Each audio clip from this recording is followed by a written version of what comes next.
साम्राज्य न्यूज, सामान्यांचा असामान्य आवाज। सोलापूर शहरात गेल्या महिन्यात महापालिकेच्या वतीने विविध ठिकाणी रस्त्यांच्या डांबरीकरणाचे काम चालू करण्यात आले होते। मात्र सातत्याने होत असलेल्या पावसामुळे रस्त्याची कामे खोळंबली होती। आता पाऊस देखील थांबला आहे।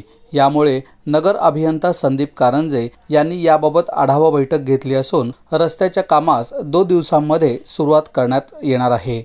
सोलापूर शहरातील महत्त्वाच्या रस्त्यांची मोठी दुरावस्था झाली होती। त्यामुळे येथे अनेक लहान मोठे अपघात घडत होते। नागरिकांमधून संताप व्यक्त केला जात होता। यानंतर रस्त्याच्या डांबरीकरणासाठी महापालिकेने 22 कोटी रुपयांचा निधी उपलब्ध केला। यामधून 17 रस्ते होणार आहेत। हे रस्ते चांगल्या पद्धतीने व्हावे यासाठी महापालिकेने अधिकाऱ्यांची नेमणूक केलेली आहे। रस्त्याच्या कामात कुचराई आढळल्यास संबंधित मक्तेदाराला दंडात्मक कारवाई करण्यात येणार आहे।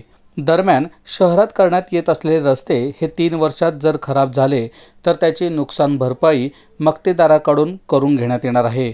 जर योग्यरित्या रस्ता दुरुस्त केला नाही तर कंत्राटदारांनी महापालिकेकडे ठेवलेल्या डिपॉझिटच्या रकमेतून हा रस्ता दुरुस्त करण्यात येईल, असे नगर अभियंता संदीप कारंजे यांनी सांगितले।